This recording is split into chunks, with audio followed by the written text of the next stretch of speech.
don't have much money, but boy, if I did, I'd buy a big house where we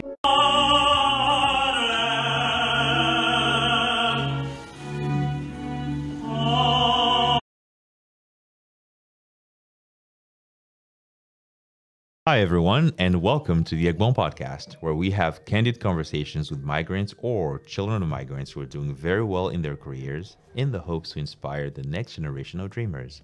Today, we are joined by the incredible, the fantastic award-winning recording artist and performer from Azerbaijan, Emin Zada. Hi, Kasim. Thank you so much for the invite. Oh, thank you. Can't wait to have this conversation. Emin is a fantastic performer who has performed across stages around the world. He's performed in America, in the Netherlands, in Germany, in Italy, in Spain, in Turkey, in Azerbaijan, just everywhere, really. Even here in the UK. Yeah. And this is only the beginning. He's won multiple awards, and he was even inscribed in the Golden Book of Most Incredible Performers in Azerbaijan by the president. Yeah, that that was small an feat. achievement. All right, so yeah, I just thought it would be incredible to have you on the podcast to learn about your journey, to ask you questions about how you kind of came up and how you've become the amazing, incredible singer that you are today. Yeah. So, Emin, So, where were you born? I'm from Baku, Azerbaijan, Baku city. Mm-hmm. And Baku is in Azerbaijan? Yes, capital of Azerbaijan. And that's where I was born. And I spent my childhood there before moving to America. And I would say it gave me a lot as a culture, as a mentality, as values as well. So what would you say are those values? definitely any aspect that touches mentality. So when I say mentality, I mean family values. I mean my social values, my conversation with people. I look at the surroundings, etc. And also musical wise. I get lots of inspiration, which I'm going to talk about, but I get lots of inspiration just from my country's culture, whether it's music, whether it's instrumental music, different genres, whether it's film. I get lots of inspiration from my country. So how long did you live in Azerbaijan before you moved to America? I lived in Azerbaijan until like 15, okay. yeah. And then I moved to Texas as an exchange student. I was living in Texas for a while and finished my high school there. And then I was between kind of California and Azerbaijan. Okay. Yeah, stayed there for a while, stayed everywhere. I stayed in Massachusetts for a while. Then I lived in Istanbul for a couple of years. I just feel like I would have a need of change of location every like few years. Yeah. It's something, well, people can call it luxury, but it's not really, because you can't get established fully somewhere where you are, because you need to live a long-term time. And then I'm thinking in these like modern world where everything is released electronically and everything is all over, internet. Do you actually need to be stuck in a certain place to be a successful musician? I don't think so. And everything is moving online anyways, not just in music, but in so many different industries. So yeah, I think there's going to be more and more movements just across the board. Yeah. But so you grew up in Azerbaijan until you were about 14. You said a lot of that culture kind of influenced who you are. Absolutely. Especially musically. So like, who were you listening to in Azerbaijan? That's a great question. Do you want me to just say Azerbaijani artists? Yeah, of course. So whoever was inspiring you, and what your creative mind was being fed. So I grew up, learning on classical music, and I finished conservatoire. I did my master's in the UK as well, all music related. So my first, desire was classical music. So I'm going to mention a couple of names from classical music field. As a singer, I would definitely say Muslim Magamayev, who was a classical singer from Azerbaijan. And he was a baritone like me, the type of the voice. Yeah, there's so much I learned from him. I would say Robertino Loretti is a very famous Italian singer, and which happens that we sang together. We toured the world together. He came to Azerbaijan, he sang with me, featured with me in the concert. That was a very big deal highlight of my career. And I would definitely mention Aziza Mustafa Zada, which lots of European countries actually call her Princess of Jazz. She's a daughter of Wagif Mustafa Zada, pianist, one of the greatest jazz maqam piano synthesizer pianists. And yeah, there are a few names that I would want to mention, but I just want to keep it, rounded. Yeah, I know. So, and then, so growing up then, when did you decide to get into music? When did that happen? I would say I was always singing around when I was 11, 12. Was there music in the household? Like, how are you really introduced? No, we were not. My families aren't musicians. They're bureaucratic. But my dad has an acting degree. But there's always like this entertainment side of things in our family. Right. We're just like we love all of these things. There were a lot of famous Azerbaijani singers coming to our family house all the time. Well, would I say influenced? Well, I wouldn't say influenced big time. If there is no desire inside of you, I don't think anything can influence you to do something. Right. So I can sit with a bunch of engineers right now, but I don't think they're going to influence me to become an engineer. Right. Do you know what I mean? Right, yeah. So I would definitely say I had a desire inside my heart to pursue that. I could see myself on the stage. I could see a bunch of flashlights on myself. I just wanted that life where I can explore indefinite meaning of fame, which I'm still, on my way going through that. But yeah, definition of fame was an important factor for me as a singer, as a performer. So really, but why music specifically? If you remember, like, do you remember your first performance? And because I'm just trying to like pick at your brain as your little Emin, Yeah. like what drew him to music and why? And I do remember my first performance. I was so nervous, which I'm actually nervous all the time. I had a show like a couple of days ago at the Royal Academy of Music. And I was so nervous, and I was like, "What the hell am I nervous? It's not first time I'm doing it. I know the songs very well. What am I nervous for?" But it happens, especially if you sing the classical music. It's just like, ugh. Oh, congratulations! That must have been amazing. How did it go? It was wonderful. Yeah, it was a sold-out show. Yeah, we did it with Kat on board. She's a very talented pianist, and we had other friends performing as well. It was a wonderful show, and I'm really proud of it. Good job performing at the Royal Academy of Music. What did you sing? So my first I sang a bunch of Rachmaninoff. Yeah, Rachmaninoff pieces. And I also sang one specific piece by Anton Rubinstein. It's from the opera called Demon. Look at you. All right. Well, we'll get to that though. So your first performance. I think I was like 11. 11, yeah, for sure, 11, 12. And it was at the Azerbaijan's Children's Philharmonic, where I was going for vocal coaching lessons at the time. I guess I was singing some national folklore songs, but I was so excited. It was unexplainable. I knew that I belonged to the stage because I enjoyed the attention of people on me. Some people don't. It's frustrating for some people. It's just a lot of, pressure. People looking at them and expecting them to do something. And you either have to make it or you just want to leave the situation, And in my case, I didn't want to leave the situation. I definitely wanted to stay and prove that I can make it. Right. That you could just tell that you were born for this. Absolutely. Yeah. Did you have a really supportive environment in your music growing up? Did you have like family that kind of encouraged you to take these voice lessons, or was this something that you kind of had to push yourself? Well, when I told my family that I want to have vocal coaching lessons, they were very, very supportive. My family, throughout my entire music career, were very supportive. Oh, there wasn't a single time that they were like, "Stop doing music." Oh, that's a beautiful thing. Yeah. So you had your first performance at 11, and then what happened next? What was the next? Well, remember I mentioned about this Italian singer Robertino Loretti. So he decided to do a headline show in Azerbaijan, and he got famous because he used to sing certain Italian songs when he was 13. He was like Justin Bieber of 1960s. All right. So he was like friends with everyone.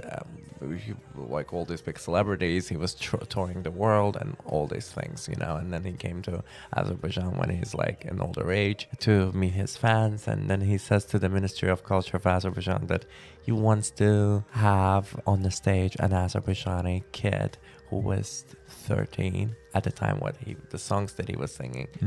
And there was a big audition of, you know, people, and they chose me, and that was and they chose you. Yeah, that was the highlight of the career. That is incredible, though. Do you remember how you felt when you found out that you were chosen out of like all the kids, the whole country? you know, one of those moments, I was 13. You know, one of those moments you look at the mirror and you just say, I made it. You know that you made it. And it's just like an inner peace. That was the time when my old journey started. That was the time I got big time belief of my parents into my music career. Not just my parents, the whole nation. It really helped me and shaped me as an artist. Oh, that's amazing to perform like that, to be chosen to perform like that with such an incredible performer at 13 is fantastic. I know, right? I'm small. Like, forget about 13 years old these days. Yeah. They're intelligent. Yeah. We were kids, you know? Yeah, well. That's amazing. So then did you keep performing with him? What happened? Yeah, I kept performing. We had a show in Moscow. We had multiple shows. We met in Italy. I had master classes from him in Italy. I went to Rome to a festival. I've won the festival. It was a national festival. Oh, so it sounds like he really took a liking to you as a performer and kind of wanted to pour into yeah. you as He was, I can definitely say he was my mentor. Big time. My mentor. I learned so much from him, and then we had concerts in Russia and Italy and back in Azerbaijan again. Yeah. What would you say are like 3 key things that you've learned from your time being mentored by him? By Robertino Loretti, I would definitely say I learned some of the precious vocal techniques that exist currently, because my voice type, baritone voice type, can be very critical, you know, and not as much as flexible as tenor. But it has a beautiful color of it, so you need to expand it, you know. And he taught me of techniques of that. I would definitely say shaping me as an artist. Like, I'm already experiencing all of these things since I'm 13, you know, and that shaped me a lot to be ready for the certain things in the industry. When I'm 28 now, which some artists just releasing their song yesterday and they're not even sure what's happening in the industry. Right. So that kind of shaped me. And the third thing, I would definitely say compassion. Yeah, I saw his love towards his family and siblings when he introduced me to them. And he's a big star, right? That was one of the key factors for me not to forget that I need to have a healthiest relationship with my family, and they're my best friend. I think family is the most important factor for me at this point of my life. I probably wouldn't say that 5 years ago if you would ask me this question, but right now, since I'm growing, and I probably would even mention even more after 5 years, I understand how important it is to have a family and to protect them. I mean, yeah, they're ideally, in the best of worlds, they're the people who are going to care the most about you and who are going to invest the most in you, right? Because they're the ones who have taken on the privilege and responsibility to bring you into this world and to raise you in it. So yeah, family is the most important thing. True. And even more so when you start getting your own family. You know? So 13, you perform with this incredible performer. Then you move to the US at 14. Yeah. How did that come about, and how did that kind of affect your journey as a musician? I moved to United States when I was around 14, and I was an exchange student supported by U.S. Department. So that was a very big deal back in time as well. I mean, I'm sure it is now because it's such a big experience, you know. So there was like examination of 10,000 students in Azerbaijan for like English, grammar, and whatever. And then they chose at the end 30 people, and I was one of them. And bear in mind, before moving to United States, I was just dreaming about it. I was dreaming about American dream. I wanted to be in America. I was dying for America, right? That was one of the times, I'm being very sincere right now thinking of it. That time when I won the last exam and I got a call when I was 14, yeah, that was the time I also realized that everything is easier for me right now. Because I would watch certain labels, certain studios, certain music producers in Los Angeles, thinking one day I would be with them.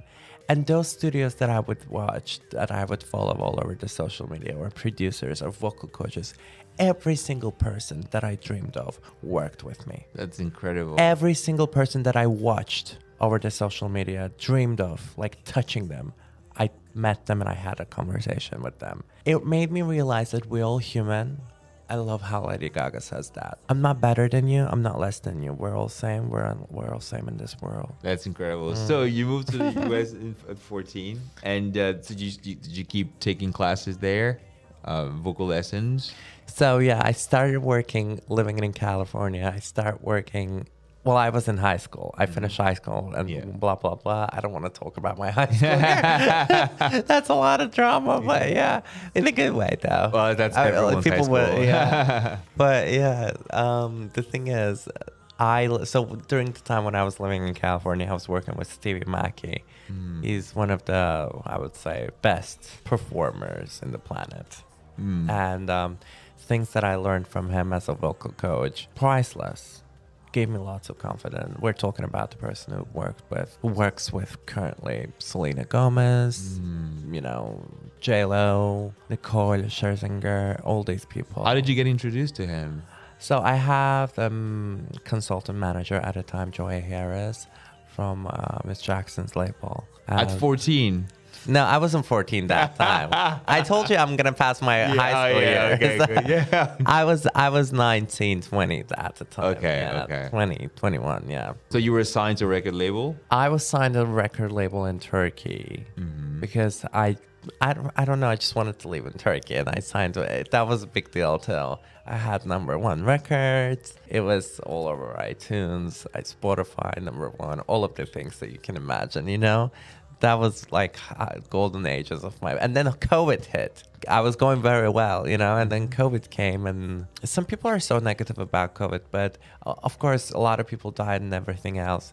But if it was about self-acceptance and being alone, I actually liked it. It made me realize so many things about my life, and that was the time during the COVID. That was the time when I made a decision to move to London. And bear in mind, I moved to London right in the middle of the things, like COVID, all these like, you know, breakdowns, and yeah. Yeah, it was a very interesting time for a lot of people, you know. 2020. Yeah, I moved here around that time as well. But but so you would get what I'm saying. I totally get it. It shifted a lot of things. It wasn't really like, oh, you're in a new country. It was just like, you know, when you move to a new country, you feel like a tourist a little bit. Yeah. I didn't feel that at all because the country was empty. And the city was empty. And I was like, oh, well, I came to back all the hood, you know? Yeah. So yeah, I want to get back to it. So around 19, you had a single out, right? That did very well. You were signed to a record label in Turkey. Yeah. And then how did you get introduced to this vocal coach? Stevie Mackey. I've been introduced to Stevie Mackey by Joy Harris, who worked with a bunch of celebrities, Beyonce, you know, Janet Jackson, and he's a manager consultant, and he was consulting me at the time. Yeah, and then he introduced me to him, and then we went to Grammys together. That was a good time. There was only 3 cases. There were only 3 cases of COVID at the time in America, and I remember a couple of hours before the show, red carpet, I said to myself, I need to wear a designer mask. That's the time. And I cut Alexander Wang material and I made a mask and I just went on a stage. It was wonderful. It was lovely. I can't forget that thing. Yeah. You're so funny.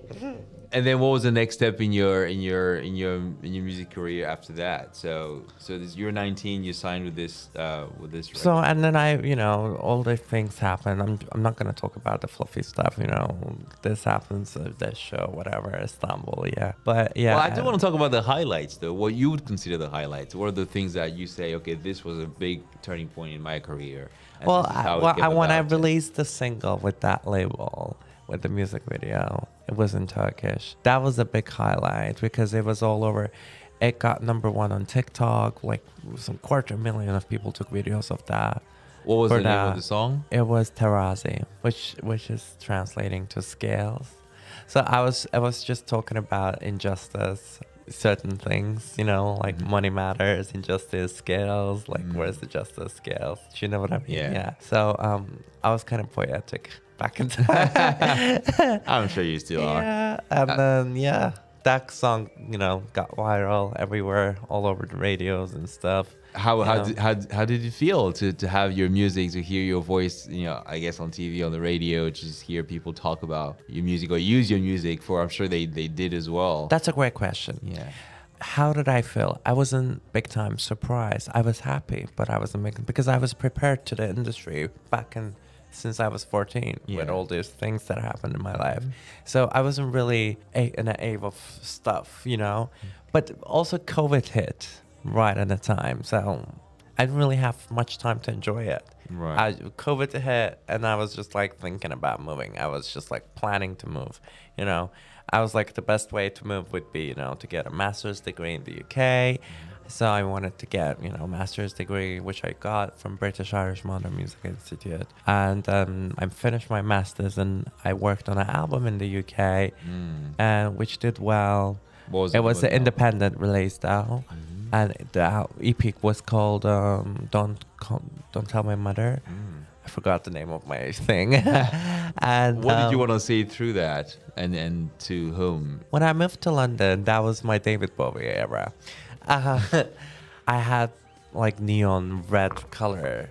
I, dyed my hair to red color and everything. And it was kind of shocking to my current fans at the time, just out of Turkey, completely different style and stuff. It was a lot for certain people. And I understand that, but I didn't do anything about it. And I just wanted to, continue my life. Would I say it was part of marketing? Yeah, could be. Am I happy about it? I'm just happy that I've done it before, so I don't really have the ick inside. So, those like big shift changes in your physical appearance and stuff. So yeah, I've done that, and that was part of the concept of the album, which we had a leading single called Beautiful Long Hair. And then I used to walk with this long, beautiful long hair with the wig, which was red. Imagine long hair wig, and my head looks big. And that was an insane time. I was working with David Oldenburg at the time. He was my creative director. I guess you're trying to express different, because the shift happening. I love Lady Gaga. Okay, I have that crazy side of me. I need to express myself in a certain way, in a bold way. I love bold expression. I'm dramatic. I love drama in music. I love drama in my physical appearance. And if it needs to be a certain way, I would do it.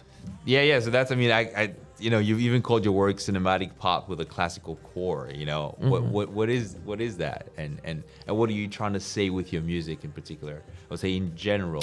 As I said, classical core. Cinematic classical core. What does it mean? Drama.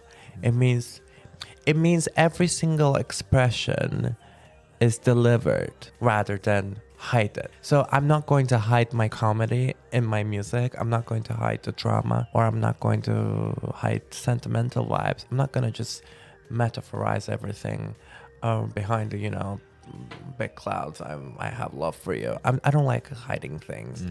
I'm very literal with my songwriting and my artistry. And yeah, I find it totally okay. What was the next thing that happened that was the next shift in your career after that? Because you said you moved here, you had the EP. Right, so EP released, and then we did shows. I had my first headline show. That was the good thing. So, do you know singer Ray? Yes. She's incredible these days. By the way, I love you, Ray. And I was in Shoreditch House. I was just randomly talking with her, and we had mutual friends. And she had a show at a time at the Tabernacle, legendary Tabernacle, where Adele, Lana Del Rey, Pink Floyd, all of these people had their first shows in there. And she had a show there, and she was telling me about that place, that it would match my aesthetics and everything else. And I was like, how am I going to sell all these tickets, you know? Yeah. So I'm getting in touch with Davinia. I'm organizing my headline show there. Right, 15 minutes before the show, my manager at the time, Aaron, called me and said, well, congratulations with the sold out show. I was so happy. I cannot express the feelings that I had, because I didn't know anyone in London 3 years ago at the time. And then I'm having my first headline show, sold out headline show. Sold out means all the tickets sold. Yeah. You know. Do you remember how big if you want to tell me if an artist is successful, I need to see a sold out show. If that artist can sell the tickets, that's it. That artist has a desire. That artist is desired by the nation. That's it. That's a success rate. So you had a sold out show here, and did you get to, were there other artists as well that No, just me. Just I mean, I had an opening act, Yeah. my student, No, but that's amazing. which I send love to her as well. You've done so much. You performed at the Berlin Metropolitan Orchestra as well. So that was the show, Tabernacle, Okay. where half of the show was pop. And then I had a interval, like break of 5 minutes, 4. And then I had Berlin Metropolitan Orchestra. I started singing classical opera right after singing electronic pop. That was something interesting as well, concept-wise, you know? Yeah, Berlin Metropolitan Orchestra is a chamber orchestra, and we decided to have a repertoire of Handel, Baroque music, you know, 18th century.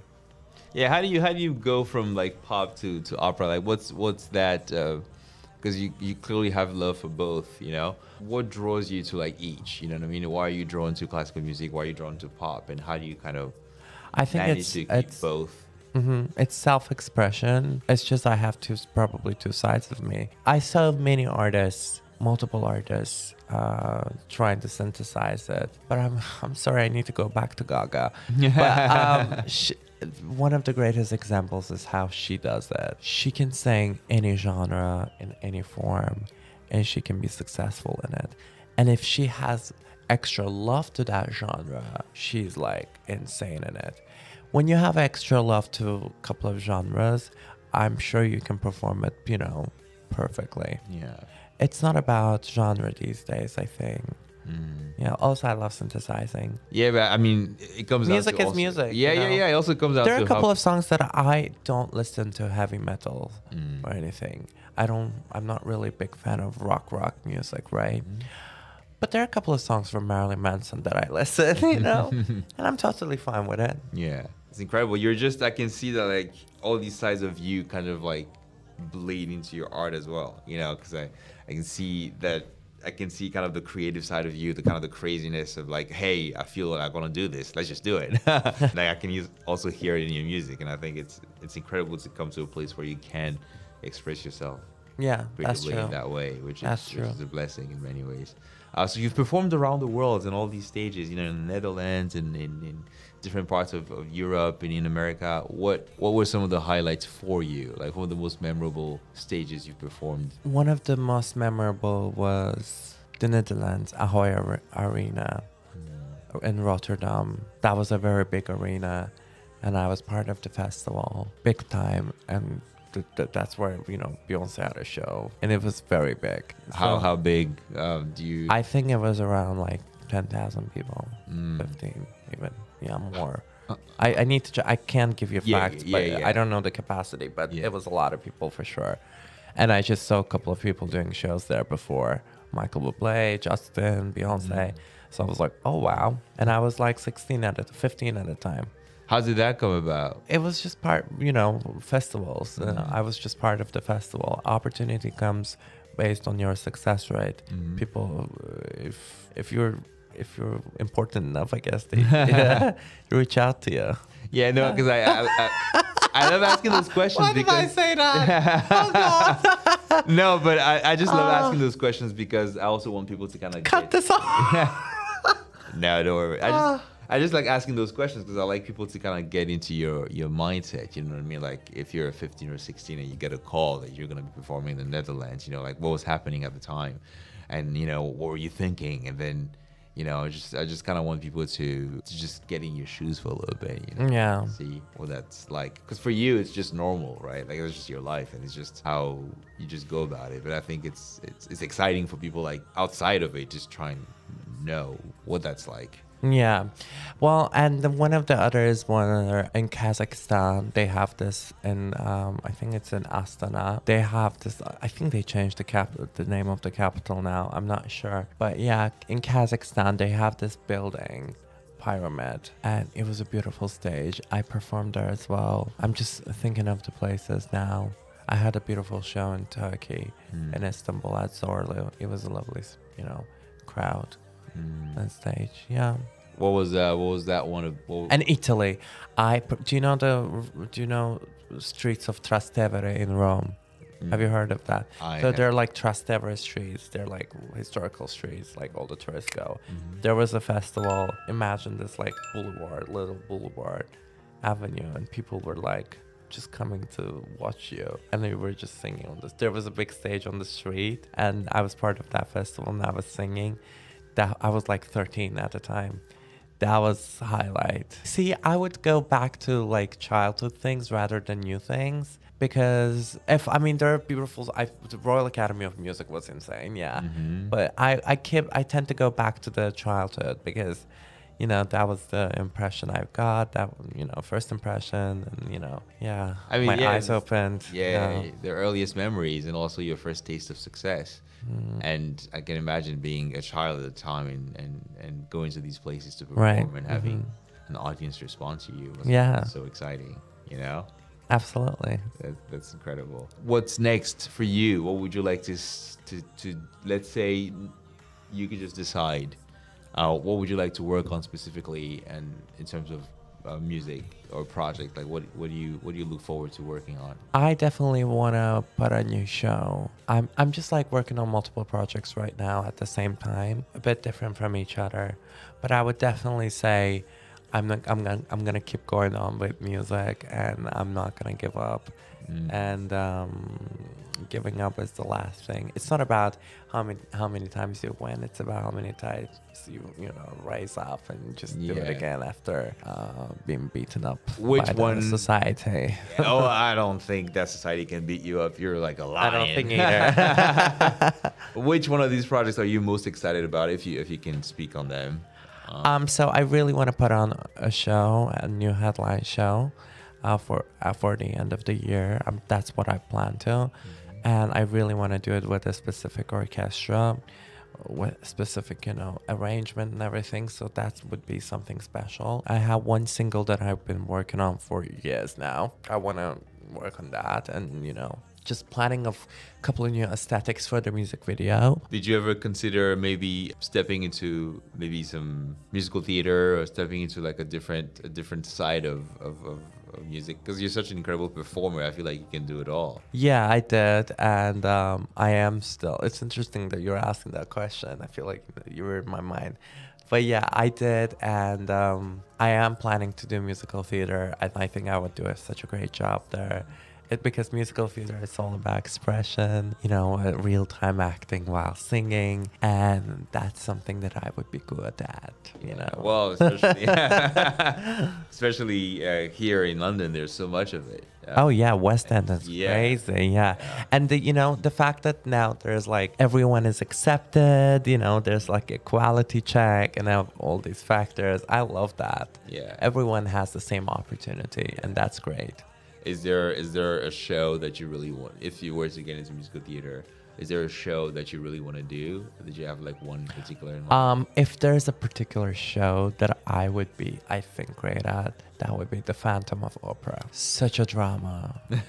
Love it. Yeah, I'm sure you'd kill it. Yeah, no, that's really cool. So what are your visuals in your music videos? Because I remember watching a couple of your music videos and I thought they were so compelling. You know, like compelling. Yeah, That's like a nice way of explaining it. yeah, they're very dramatic, very specific, and very like how involved are you in crafting all of that and Oh, 99%. yeah. Definitely, yeah. I love being involved in everything if it associates me. I think I'm not just a singer. I have a creative visual, like certain scenario in my mind if I start singing certain song. When I write the song and if I make it, and you can, you have that feeling as a songwriter when you write it down, the chords make sense, the lyrics make sense, the production makes sense afterwards. And you know that, yeah, that's a song. You instantly start thinking about visuals. That's in my case. There wasn't a single time I didn't think of a music video when I made it. Yeah. And for some songs I didn't even, release them, but most of them I did, and I was happy about it because I feel like music video is such a big part of storytelling. Because we all have different minds, Some people wouldn't get the deep meaning of certain things and stuff. There's no such a rule that they should all read my mind and understand and look at the song from my perspective. Everyone will have their own perspective. Everyone will hear what they want to hear, what they want to understand from the song. And my job is, throughout the music video, mention once again what I try to say. So because, these days it's easy to get misunderstood as well. So Yeah. What are your... Was it a great answer? I loved it. Yeah. What inspires you to write music in general? I think I wrote some of the greatest songs of mine that I consider great when I was deeply hurt or mad or extremely happy. So that feeling has to be very in an excessive amount, Yeah, I have to be very emotional. I can just sit down and write a song, but I'm talking about that song that I would definitely get emotional when I'm performing after even 10 years. Yeah. Those songs, they're like part of you. There are certain songs of my career that if I would sing it like after 50 years, I would definitely cry about that because I would feel the pain at the time when I wrote it. I mean, I think great art comes from deep emotions. Absolutely, yeah. And if you want people to connect to what you're saying. Yeah, but you have to be brave about that. I don't want a baby cry about it, Oh, I'm dying, that's it. I wrote this song, how sad I am. I want to save myself out of the situation throughout the songwriting that I bravely got out of the situation. I don't want to, I don't like negative perspective over it. But I think that's what being an artist is, right? Because for you to be able to, first of all, experience it, but also get out of it and put it into words and put it out there. In many ways, you're it's almost like healing as well. Yeah, it is. It is big time healing, especially if nobody understands you. And see, I think one of my friends after the show, Abigail, she plays harp. She's talent. She's such a talent. She told me one thing the other day, and I really want to read it out loud if that's possible. She told me this. Let me open my phone. This is very important. I'm just reading out, so I'm not reading everything. Yeah, say the wrong thing. Oh, so she says this. I'm going to quote the ancient Polish lady I was posted off to Eastern Europe to study with when I was 14. She said in French, but, quote, your husband, he will leave you. Your children, question, they will leave you too. If you work hard, music will never leave you. It is the one thing which will always return what you give no matter what. Close the quote. So brutal. Absolutely. And that's what I think. Music is my relationship. Because at the end of the unsuccessful attempt of relationship or any social, event, I would go to the music, and there wasn't a single time music left me. The inspiration was there, mindset was there, creative selfness, that self-acceptance was there. So yeah. I mean, I think having an outlet is an amazing thing. That's the blessing that creatives have, right? To have an outlet where you can express yourself and immerse, whatever it is that you're going through, whether it's a happy moment, a breakup, whatever, to have that outlet where you can kind of explore it. And then when you have a platform where you can actually share that with people, I think that's an amazing thing that most people don't have, So yeah, I love that you have that relationship with music, But I feel like these days it's getting easier to get a platform. Yeah, based on the algorithms and everything else. If you work hard enough, trust me, it will pay it off. And I say it to myself as well, because I have lazy side of me sometimes. If you put your mind to it, there's no way you're not gonna do it. You're gonna just make it. That's it. Because you put so much effort and time into it. It will have to happen. Because I feel like human being learns from unsuccessful attempts. And based on these unsuccessful attempts, there will be one successful attempt. Yeah, I mean, you're not defined by only, like, when you look at someone who's had some type of success in any field, we only like to look at that, but underneath that there was lots and lots of failures, and I don't think you can become great at anything if you don't fail. Absolutely.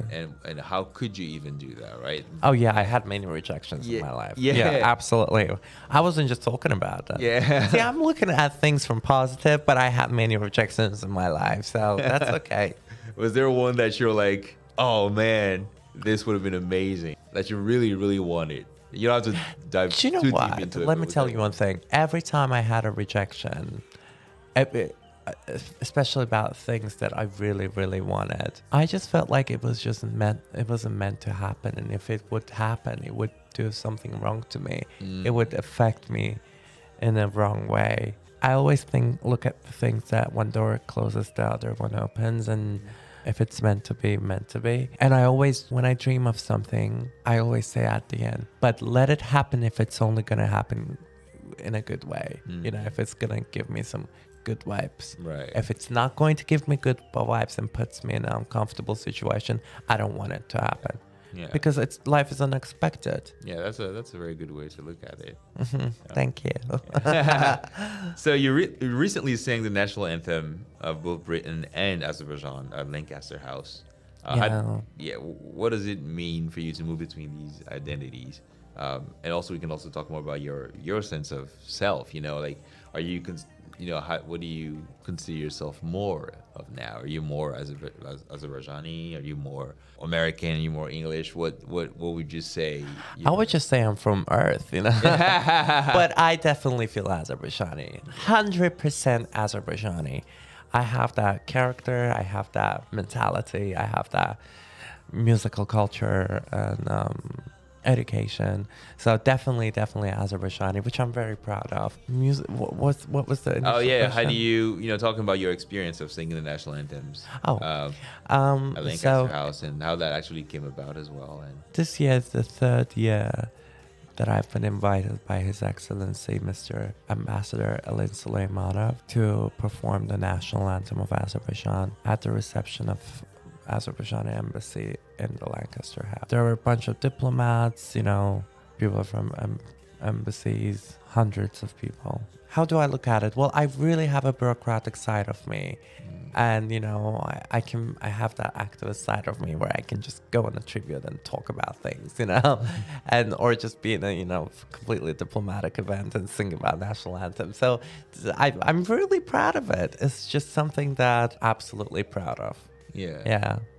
Because I'm singing national anthems of 2 countries, and I am honored to sing UK national anthem too. It's a big privilege. Yeah, you were inscribed in the Golden Book of performers in Azerbaijan. Of most talented performers. Most talented performers. That is amazing. How did that come about?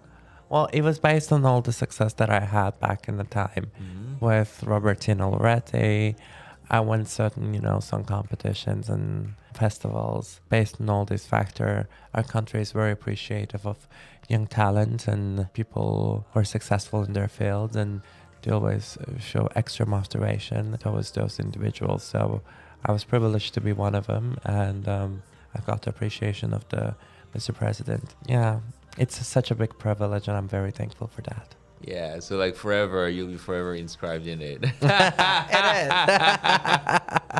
Do you remember that moment when you received it? Was there like a ceremony or how? Yeah, well, he makes a statement back on the official website, Mr. President, and I just read the statement, and there were like 3-4 names, and I was one of them. It's unexplainable. See, all these little factors, sold out show, that was one of the most important things for me. But the fact that I got Global Talent Visa, it leads me towards the fact that I'm on the right path. If it keeps happening, if I'm trying for it and it happens, that means I'm on the right path. And I'm so happy that I'm on the right path. I'm extremely happy that I have a profession. It's hard these days to call yourself good at certain profession, you know, because you know to know details of the science and everything. And I can definitely see myself in this profession in long term, not just in a entertainment side of it, but also academic side of it. Yeah. I mean, yeah, you also teach, right? Yeah, you teach. What do you teach? Voice sciences, vocals. No, but I think, like you said, it's well put. I think it's a blessing to be able to make a living doing what you love, you know, and to be able to inspire other people and to impact other people and to have them turn to you, right, when they want someone to perform or when they want to feel a certain way. Like, so to have that audience, to have that platform as well, I think it's an incredible place to be. Yeah, absolutely. Support of the fans is the most important factor. Yeah. Yeah. So you should be very proud, as I'm sure you are. Thank you. That was very interesting. Yeah. Thank you so much for beautiful questions and for, you know, for your interest. And I think what you're doing with your podcast is crucially important to show a bunch of other people sitting on their couch or driving or grocery shopping that they can make it in their desired chosen area. Oh, well, thank you. But it's not, but it's not really about me. I think it's really about celebrating people like yourself, you know? Yeah, but you're you're the one who organizes it, so it needs to be mentioned. It's not a big deal. But also the global talent thing, I just wanted to ask you about that, because, you know, that is amazing to get that from the Arts Council. And I know it's no small feat, you know, there's a lot that goes into it. It was a big time preparation. Well, I've done so much in the UK, you know. I've done shows. I released album. I did television. I did PR. I did a bunch of things happen. So I think the decision was genuine. Yeah. Yeah.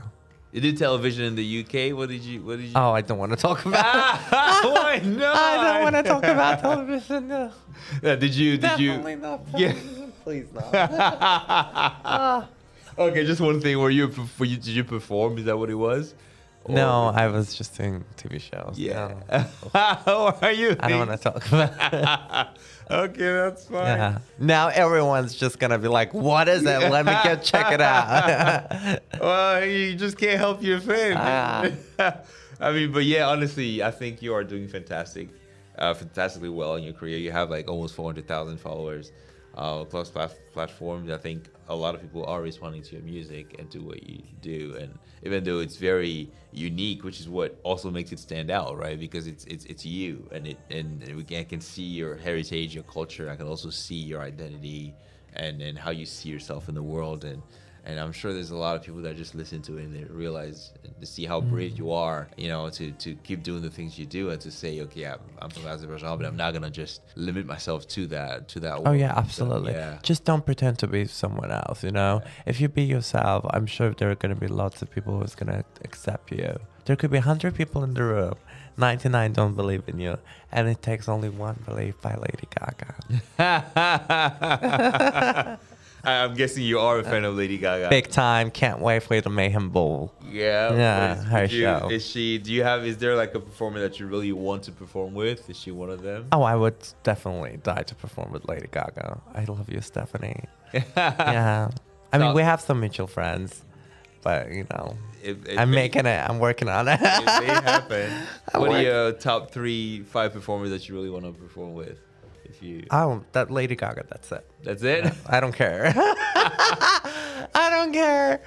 I really don't. Yeah. I mean, I would have probably want to perform with. I really love Stevie Wonder. Yeah, but most of the artists that I would love to perform with, they're dead. So. Or they're just in a I different. really love Amy Winehouse. I will die to perform with her. And Yeah. I feel like her energy was this was magnetic. So Yeah. Yeah. Is there anyone that you performed with already that you felt like, oh my goodness, this was incredible? And they were also just an incredible performer, but also like an incredible human being. Yeah, Robertino Loretti, that Italian tenor. Yeah. Yeah, that's the biggest artist that I performed with. But at the same time, I learned so much as well, as I mentioned before. Well, thank you, Emin. Thank you so much for coming. Thank you so much for taking the time to have this conversation. I felt like I know you a lot more now, and lot more. And I'm sure the audience has learned a bit more about you as well, and about your journey. And I just want to thank you as well, and I want to thank your audience as well. And I think what you're doing is very important for the next generation as well, because these video clips, these podcasts stay forever. They're part of the history now. And what you're doing is very, very important. Thank you so much for doing this. thank you, Emin.